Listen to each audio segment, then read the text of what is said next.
We're all going to die. Could we be better at talking about death? Yeah, absolutely. It's a big taboo topic that people are still very afraid of and not sure how to or not willing to talk about it. We all like to assume that we've got all the time in the world and we don't need to really necessarily think of that just now. Someone who can help piece it all together, someone who has dealt with this before and knows what's ahead. That's also the beauty of the work too, is people being very vulnerable and opening up to you. Just the rawest version of someone, I think. In many cultures, dying at home is actually the norm. Dying at home is definitely an option, which I think a lot of people are not aware of. Those conversations are very important and better to get them done earlier and out of the way. Kim Somerville, you are an end-of-life doula and a palliative care nurse with 25 years experience. Are you ready for real talk? Let's go. Kim, we're all going to die. So why are we so bad at talking about death? Yeah, that's a good question. I mean, that's something I come across a lot in my work. And yeah, I think it's a big taboo topic that people are still very afraid of and not sure how to or not willing to talk about it. Do you think it's because we fear losing control of our lives? Because we're so future focused, you know, in Western cultures, aren't we? Yeah. We're thinking about the next goal and what we're going to achieve and what we're doing next year. Has it got anything to do with that? Yeah, I mean, I think we all like to assume that we've got all the time in the world and we don't need to really necessarily think of that just now. But, you know, as we know, things can change very quickly, accidents can happen, and, yeah, those conversations are very important and better to get them done earlier and out of the way. This term, death doula or end-of-life doula, what does it mean? What do you do? Yes, so the word doula itself is a Greek word and it just basically means a person of service. So I think a lot of us have heard of a birth doula, where you're supporting a birth, pregnancy, birth and the parents, and the end-of-life doula does the same thing, but it's just supporting that final journey and the end phase of our life. So how much of what you do sort of overflows into the medical area? How much overflows into the psychological area? I mean, it sounds like you're the nexus in amongst all that. Yeah, I think, you know, it can be very different. Your conversations and the line of work can vary between every family that you see. You know, it's good to be clear that we're not a medical role, we are non-medical, and that we are really there for practical, emotional, spiritual support if that's needed. And really just to have a consistent person there who can walk alongside you and companion you throughout all stages of your life or your end of life or your maybe a diagnosis or, yeah, so we sort of do tend to sort of weave in and out and to sort of see people maybe not consistently all the time. It might just become at certain transitional points that you'll meet together again. At what point do you get called in, Kim? Is it once a terminal diagnosis has been given or is it much closer to the end? Mostly, yeah. I mean, some people just want to come and get their planning and all their ducks in a row and know that they've had their wishes documented or be a bit prepared with sort of funeral discussions and arrangements and have some things put in place, you know, to protect their children or their family from when that time comes. But mostly it is people who have a diagnosis, and it's usually sometimes it's the person themselves that reaches out, but mostly it might be a family member or the main carer, you know, the wife or the daughter or the partner, knowing that they need some extra support. Yeah. And so, you know, you're walking to people's lives at their most vulnerable moments. What are they really needing from you at that time? Just time from somebody, unlimited time to sit down and really talk about all the things that are on their mind. Someone who can help piece it all together, a sounding board, someone who has dealt with this before and knows what's ahead. And so we can help guide them and help them be as prepared as possible. So do you help with funeral arrangements and things like that? I do that as well. I mean, that is another job I have. I'm also a funeral consultant. So, but the death doula role does include that as well. Like people can do their funeral planning and sort of, if you're not sure who you want to go with for your funerals, the doula can call around and get prices for you, ask all the questions and do sort of some of that work for you, give you all the resources to make your own sort of informed decisions. It sounds to me like you have to be a personality type that is very cool, very calm, very compassionate, Is that typical of most people in that role of end-of-life doula? Yeah, I think so. I think it's either like a calling, something people have been drawn to do this work, or people have had an experience, either a positive or a negative one with the death of a loved one, and they want to help other people in that situation, or they wouldn't want that to happen, so they would like to be that change for other people. But yeah, it's obviously very compassionate people and people that want to make a difference. So Yeah. why did you move away from palliative care nursing and into this role? I discovered the doula role when I was on maternity leave, actually, after my third child. And I've always loved palliative care nursing, but I always did sort of wish that I could have conversations with the patients or the families and really sort of find out what they're thinking or what their fears are, and really talk about things that I didn't see spoke of much in the hospital. I just saw that big gap, and when I read about the doula role, that you can have those difficult conversations with people and you learn so much and can make such a big difference. It just sort of felt like a natural progression for me. Tell me about what some of those conversations are that you have with people. A lot of people talk about not wanting to put too much load on their family. Complex relationships within families is a very big thing. Different family members may like to do things differently or have a different opinion.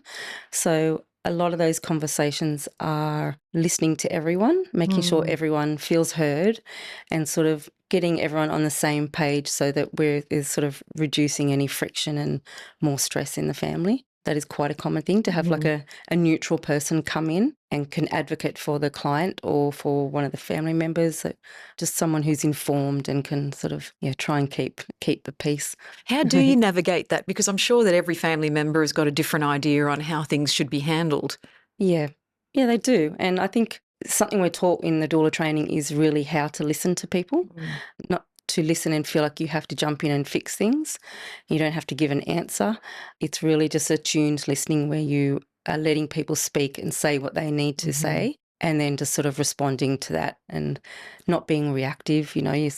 Families can get quite heated, and you just have to remain that sort of neutral, grounding presence to try and keep it from not exploding. Yeah, it Because sounds it's tricky. a highly emotive time for families. So Yeah, it sounds like you could easily be the United Nations ambassador for peace. Peace. Yeah. How intimate do you get with your clients? I mean, how deep does that relationship form? I imagine that when you're having those really sensitive conversations with them towards, in the final days and weeks, you get very close to someone and they Yeah. open up to you, right? Yeah, they do. And that can happen very quickly sometimes, and it can be difficult because you care a lot about them and you can't help but respond to what you're seeing and what's going on. So it is, we're human, so we respond. Some people you connect with more than others and will have more of an impact, and it can be difficult. You're just feeling a bit more sad, but that's also the beauty of the work too, is people being very vulnerable and opening up to you. You get to see the real person. I found as a journalist, people would often tell me things that they had never told their family before. Yeah. Long held secrets. Yes. For example, I was interviewing one of the last rats of Tobruk, and he started telling me on air, live, about his experience on the battlefield. And his family was standing outside the recording studio looking through the glass with this look of amazement on their faces. And I later found out that he'd never told them any of that. Wow. Are you sometimes that trusted person? Yeah, they do just, and it's a very privileged position to be in, for people just to respond like that. But there's also people who don't open up easily, and it can take a lot of time. Yeah, and I'll often meet people and they may not have told anyone else that they're coming to see me. So they like to keep it confidential and secret. They don't want to tell anyone. But they'll be say like, no one knows I'm here, or I haven't told anyone, and if I did, I wouldn't know what to say or how to explain who you are. So that's a big thing too. I imagine people get pretty honest when they're in their final days. Yeah, they do. You tell me. I mean, I imagine there's no reason to hold back anymore. That's right. Yeah, no, like I said, it's just people really you see just the rawest version of someone, I think, because everything else has fallen away, and it just sort of, Do they tell you the secrets? Yeah, sometimes. Yeah. The guy they should have married, or?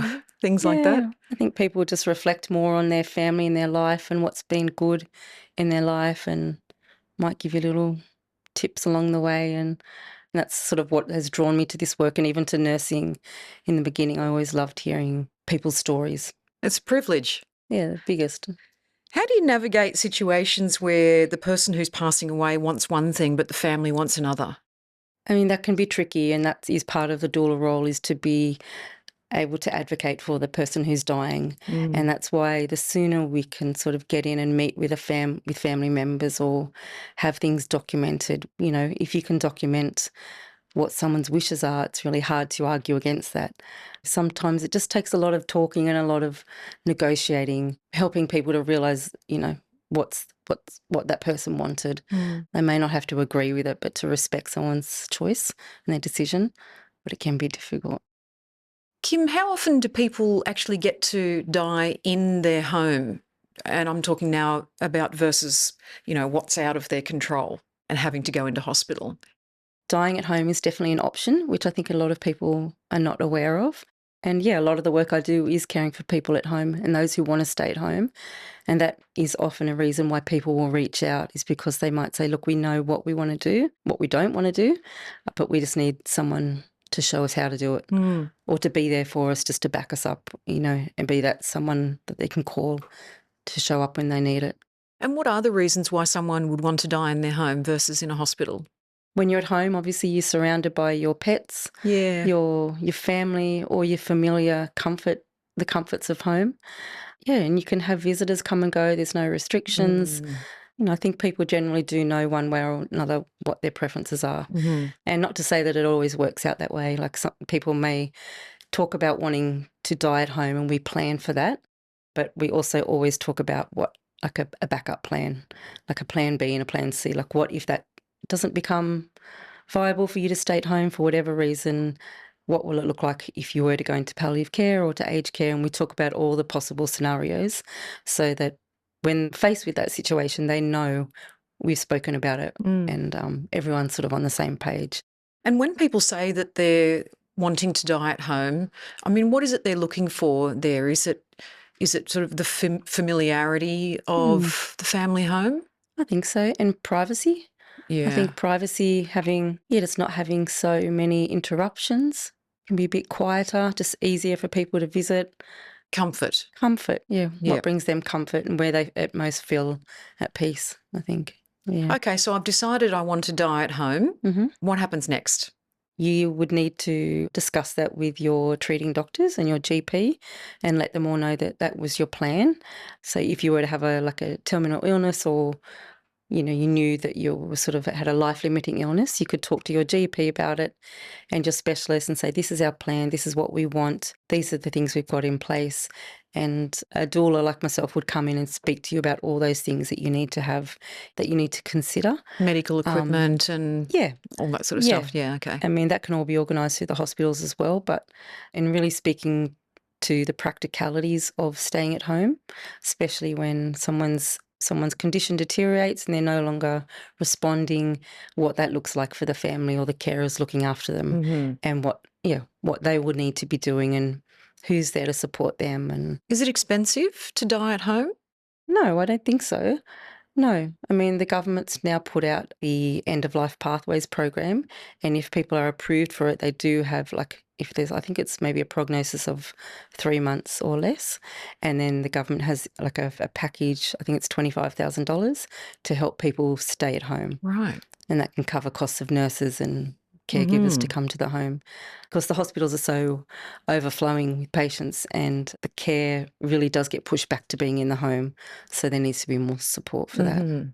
So the government's actually pro people we're getting dying there. at home. Yeah, that's a good start. Yeah.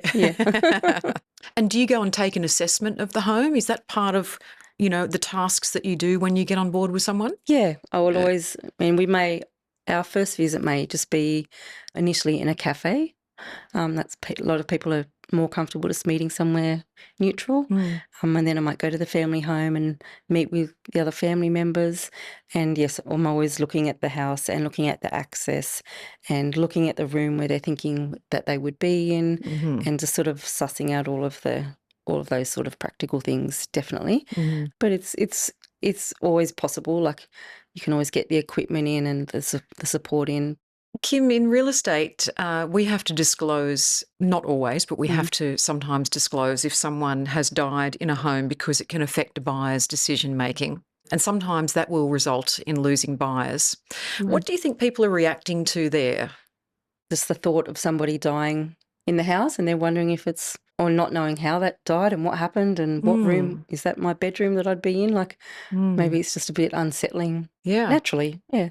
In many cultures, dying at home is actually the norm. Yeah. And I get the feeling that, in Western cultures like ours, we tend to medicalise end of life, whereas some other cultures, maybe Japan, I know Pacific Island nations, Middle Eastern people, they very much want to die in the home. They want to die on ancestral land sometimes.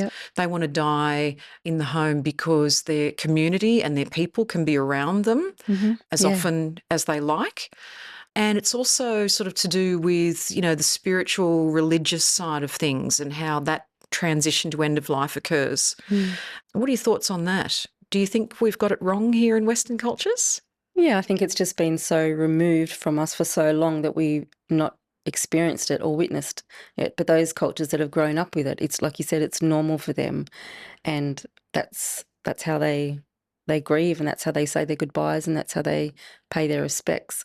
We did used to do that a long, long time ago, but it sort of all got taken away and more medicalised, like you said. And so part of the death doula role is helping to bring that back and to empower families to do it themselves at home. I mean, the way we grieve in Western culture is very different. We put on a black suit, we go to the funeral, we try not to cry and let our emotions get the better of us. We dab the tears away and keep a stiff upper lip. Yeah. In other cultures, there's wailing, there's celebrations and things that go on for days on end. That's right. And they seem to just get it all out, which I think is a really healthy response. Yeah. Yeah, I do too. I think we can learn a lot from that. But also at the same time, funerals are changing as well. And those once traditional methods of grieving and mourning within a funeral are changing. Do you think people are opening up more? Yeah, I think that funerals are becoming more, there's a lot more flexibility, and people can do things a lot differently. They don't have to be in the church or in the chapels. They can be at a public venue. You can do home funerals. You can do at the surf club, your golf club, and that just sort of brings a more relaxed vibe. And people are choosing to wear colours or favourite footy jerseys, or to really mix up the themes a bit, so it's not traditional sort of all in black, don't say much kind of feel. Yeah. I don't feel like there's a right or a wrong way to grieve, but I definitely feel like keeping it to yourself and not sharing or showing your grief is not necessarily the best thing. Although everyone grieves differently. So, I mean, how can you can't put a judgment or thoughts on that because everyone's so different. Yeah. The more opportunity people are given to express their grief, obviously the better their bereavement process will be for them, going forward. What's the norm in the situations that you walk into here in Sydney? Do you see people being quite reserved and typical of Western cultures? Yeah, I see both. Definitely do see that. And then I see families who are a lot more non-traditional, and I always find those ones a lot more warm and expressive, and you see a lot more sort of healing and love in the room when people are able to sort of be a little bit more freer with how they're feeling and not trying to put that staunch front on. Could we be better at talking about death? Yeah, absolutely, yes.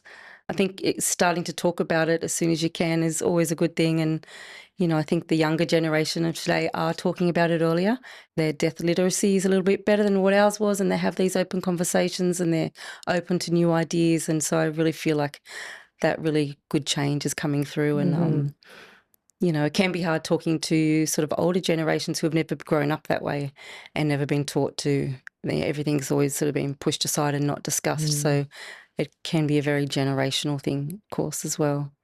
So, Kim, in the West, we spend so much of our lives trying to delay ageing and death by association, whether it's hitting the gym and getting obsessive about our bodies, or, going on extreme diets, Botox, plastic surgery, longevity seems to be our focus. Yeah. And, I'm just wondering, in other cultures, there seems to be more acceptance of death as a natural part of life. Do you think that difference changes how people experience dying? Yeah, I do. I think in those circumstances, death is part of life and it is expected, and it's not something hidden or tucked away. So it's very much part of living and life, yeah, aging, and they do it so well. But yeah, I think we do push it aside here, and sometimes that's to our own detriment, I think. Kim, what do people want to talk about in those final stages? Yeah, well, I mean, everyone is so different, but a couple that come to mind, I'm not usually ever shocked or put off by what anyone wants to talk about, but there have been a couple of circumstances where people have taken me by surprise in their conversations, and it's been unexpected for me. One of my very first clients wanted to talk to me about, because she didn't have any religious beliefs or any faith in anything good after dying. She had nothing to hang on to that gave her hope that things would be better once she died. She had terminal cancer. Yes, she'd grown up in the war and, had a pretty hard life, and so didn't have much to grasp onto to give her comfort. So something she asked me about was whether I had any experience of people having psychedelics at the end of life. And I said, no, I don't. I have not experienced that yet, but I said I do know some professionals who have done that before or have talked about that before, so I could pass her on to them.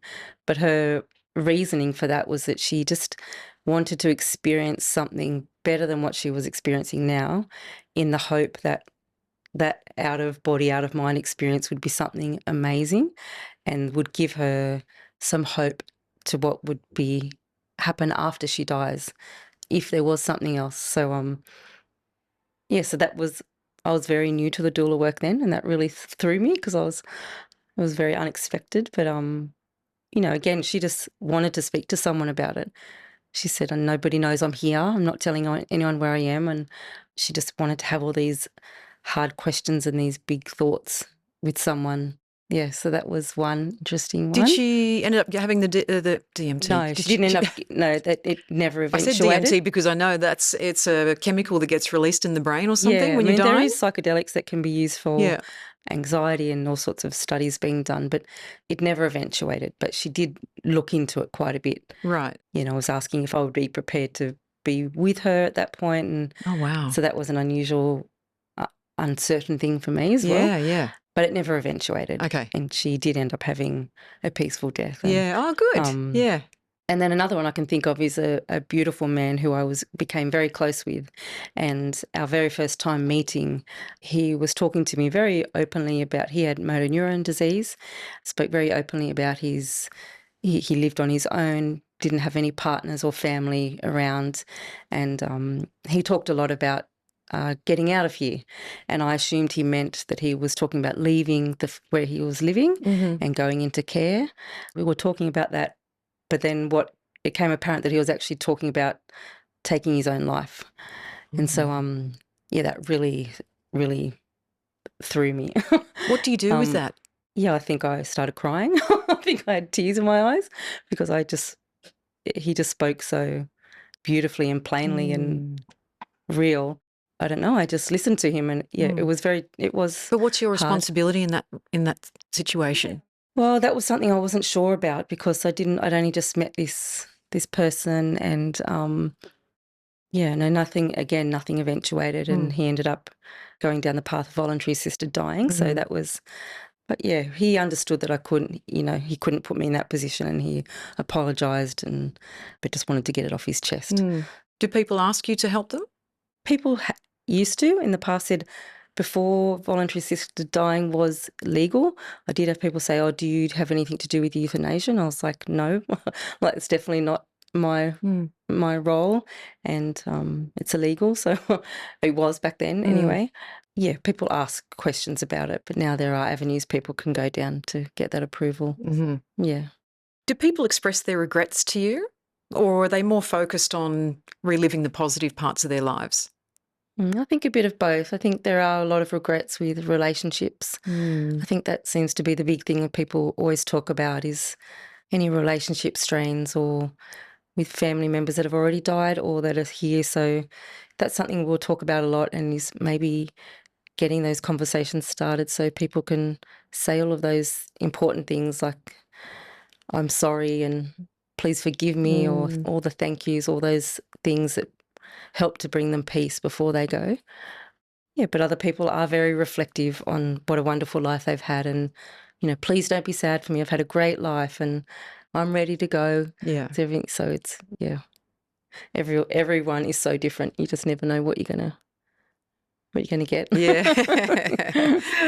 What do you Mm. enjoy most about your role?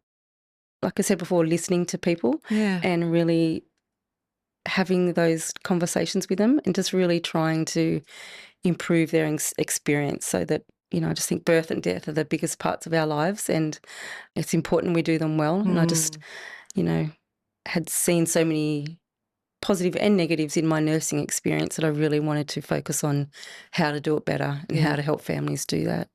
Death is often portrayed in very dramatic or chaotic ways. Mm. Is it always like that, or is it No. calm and peaceful? Yeah. I mean, it can be very peaceful and very gentle and very beautiful. There can be situations where things get a little bit sort of unsettled for a period, but making sure you've got the good medical and nursing support on hand to ensure all of that is under control. It can be very beautiful, and it is a very beautiful, powerful thing to witness. It sort of changes you when you're with someone. In what way? How does it change you?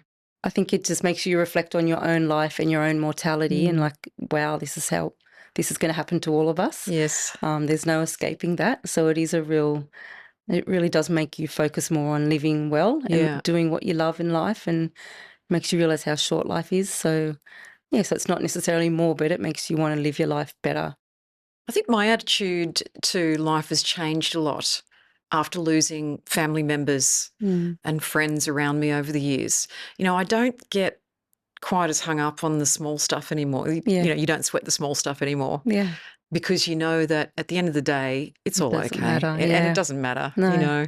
Is that the way you look at things Yeah, too? definitely. Yeah. The most important things are family and your friends and your relationships, Yeah. and just looking at the bigger picture. Yes. Yeah. Try not to get bogged down. Yeah. Although we all still do get stressed and weighed down by daily responsibilities that we all have. Yeah. Yeah.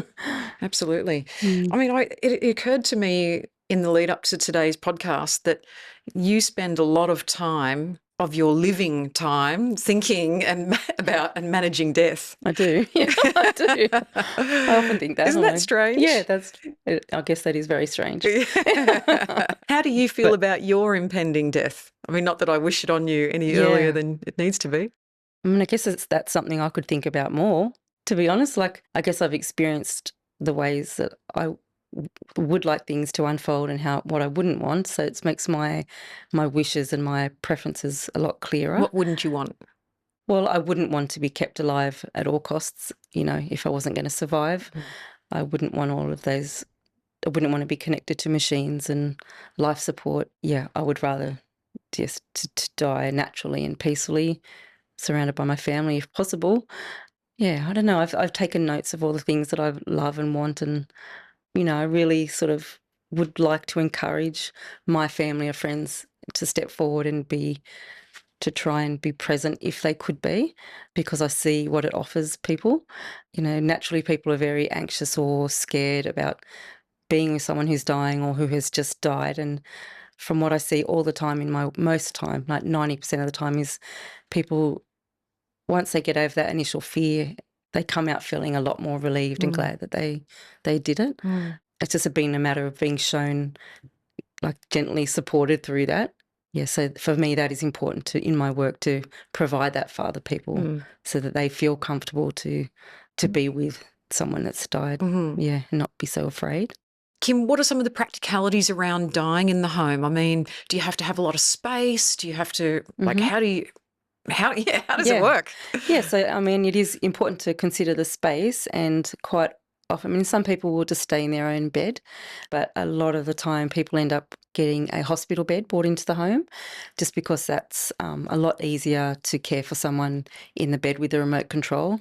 It's Right. good for the family and the carers coming in because you can adjust it for your height, so you're not going to injure your backs or hurt yourselves. Mhm. And also, people can, the person themselves can just sit themselves up with the remote control, and it just becomes a lot easier to care for someone when they're bed bound Mhm. and sort of no longer able to get out of bed and they're sort of not responding. The hospital bed does make life easier, but you don't have to have that. It can be, people might choose to die in their bedroom in their main normal bed. Other people, they might have a spare bedroom, and that will be the room that they say, well, once that time comes, we've set that room up. And Mhm. but I've seen people set up hospital beds in the living room in the main. They want to be around the everyday life, and they want to be part of the conversations, and they just want to, yeah. So it's very different, but it can work either way. And I think as a nurse, I could never picture that in my head, how people cared for people at home when they were dying. Not until I actually saw it and started doing it myself, in this role, just knowing it doesn't have to be perfect, you know, it doesn't have to be anything elaborate. It's just as long as you've got all the right equipment to make life easier and Mm. to prevent anyone hurting themselves. So Mm. what would the end of your life look like? Would you be cremated? Would you be buried? What have you thought about? Yeah, I think either cremated or the another one which will spark your interest is like there's human composting, Yeah, I which love is in that the idea. States. Yeah. Yeah, I really, really like the idea of that as Just well. explain that for us. So a body is put into a vessel of all natural straw and grasses, and then the body's left in there to sort of basically biodegrade and break down with all natural organic materials. Mhm. And instead of you getting ashes returned to your family, like from being cremated, then it's actually being like a soil is given back to people. So they can actually go and use that soil to plant trees or a garden or Mm. to put on their property or, yeah, I've just seen a lot. That looks like a really beautiful way. I mean, we haven't got that here just yet, but just not burial. I just don't want to be buried. What does good planning look like, not just legally, but logistically for end of life? Yeah, so good planning involves finding out who the key people are that are going to be willing to be to support you, Mm. who are willing to be involved, who that network of people are, like whether there's friends.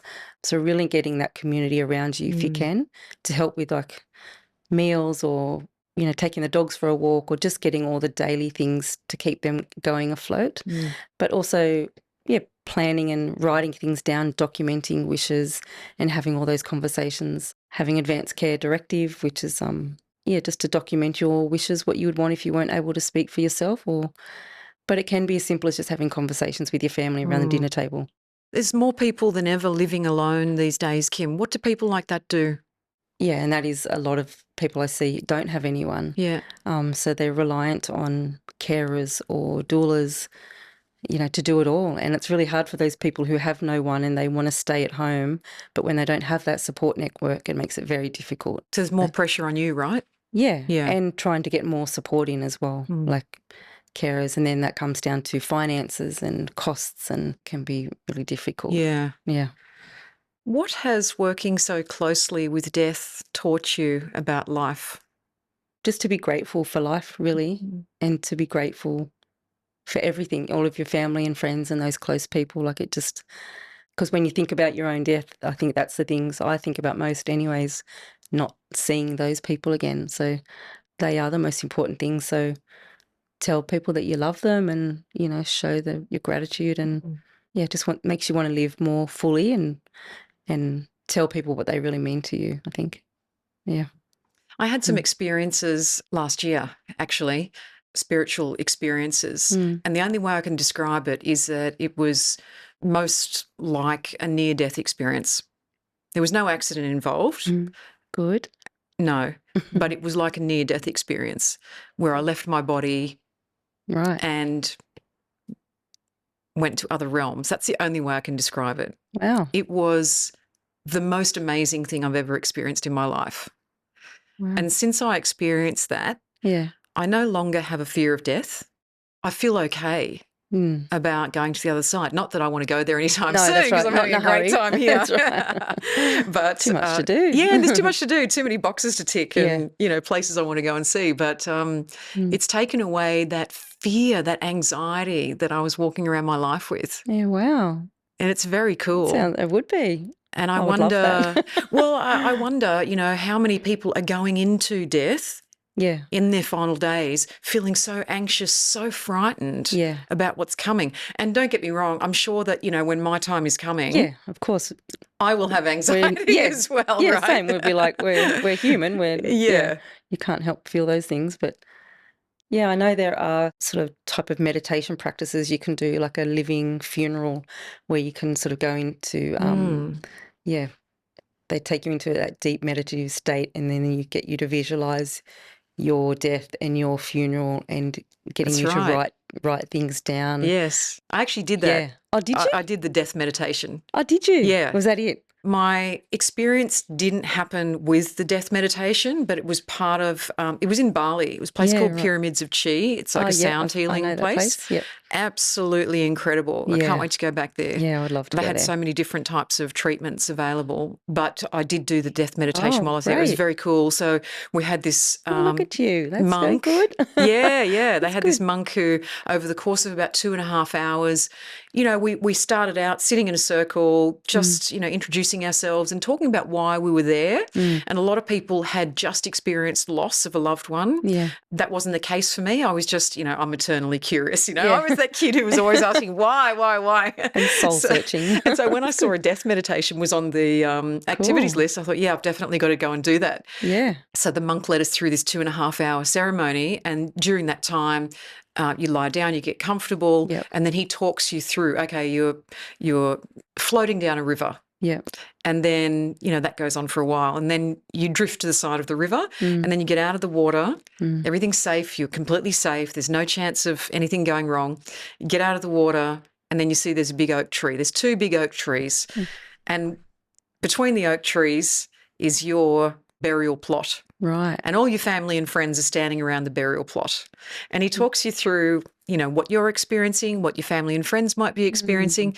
And it's very, very cool. And I think it helps to break down a lot of those barriers. Yeah. Actually, about the fear that we've got. Yeah, that sounds beautiful. Yeah, you should go and do it. Yeah, I know. I've always wanted to go there. But I've done some similar things. But just that.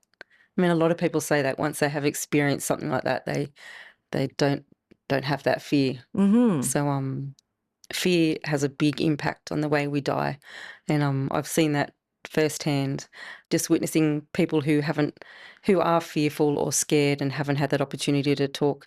It can really impact their death and their willingness to not let go and to linger for, and perhaps be a bit more unsettled or agitated during their dying. So I really believe in that emotional connection with how to die a good death is how a person can approach it and what they're hanging on to as well. And tell me, I've heard about these cold plates. What's the role of the cold plate and how long can you keep someone at home after they've passed away? Yeah, that's an important question. So in New South Wales, it's legal for a person to stay up to 5 days when they've died at home, and each state varies slightly. But if someone's died an expected death at home, they can legally stay there for 5 days. But if it was an unexpected death and somebody died in their sleep or it was very sudden, then the police need to be called and then they'd need to go to the coroner's. But for an expected death, there's no urgency to call anyone. You don't have to call the police. You don't have to call the ambulance because generally when someone's planning to die at home, they would have already had that conversation with their GP and checked that there's a GP or a nurse or someone who can come and sign off and do the paperwork at home to verify the death. Mm-hmm. The thing with keeping a body at home is what's important is to keep the body cool. We always encourage people to put the air conditioning on in whatever room they're in or the fans, keep the blankets light, and the idea is to slow down any changes in the body. And so that involves a piece of equipment called a cooling plate or a cooling bed or there's cooling blankets. And the cooling plate is just simply like a plate that you slide underneath the body, and it's plugged into the wall, and it just goes to like very, very cold, like -degrees. And that is enough to keep the body cool and stable for that period of time. But what we're always watching, and a part of the doula's role is to always be watching the person's body for any changes. And when we feel like, it's not viable for that person to stay at home, where things are changing too quickly, then we sort of will advise the family to sort of start wrapping it up. When you say the body's changing, what do you mean? Well, there can just be discoloration of the body, or if there's... After they've passed? After they've passed, yes. So, some people might... And what's the problem with the discoloration? Some of the changes that naturally happen when a person dies is the colour of their skin changes. It can become very pale, or can get kind of red and blotchy, or there could be an odour sometimes if there's, been a lot of like lung cancer, or just depending what's going on, or if they've had any wounds or pressure area sores or anything that have, like an open wound, that's something you would need to monitor as well. People's colour changes, and usually we would advise people the best way to see when someone's body is starting to change and quickly is there'll be a discoloration that happens in the abdomen. There might be the skin might look a little bit like bruised or bluish kind of tinge. And what does that tell you? That decomposition is starting in the gut, and that's usually a sign. When that's happening, we say, well, we think, they really need to get into the mortuary and into the morgue and be in that more controlled environment, because the cool plate can keep them cool to a certain degree, but not as much as what they would be. Sure. Yeah, and people's faces can change. Like their face, they might get a little bit more gaunt or sunken, or their features sink in a little bit. And, for some families, they're completely fine with that. And other people are like, you know what, it's becoming too much now. We're ready for them to go. That's the beauty of having that home vigil, is that families, they get to choose when their person goes. And when they say their goodbye, they're not just having that experience of someone being rushed off and whisked away too quickly. Kim, it's been really enlightening talking to you today. I'm so appreciative of your time. Thank you for talking to Real Talk. Thank you so much for having me and having these conversations. Yeah, it's important. And we'll get that trip to Bali. Yeah. See you there. Yeah.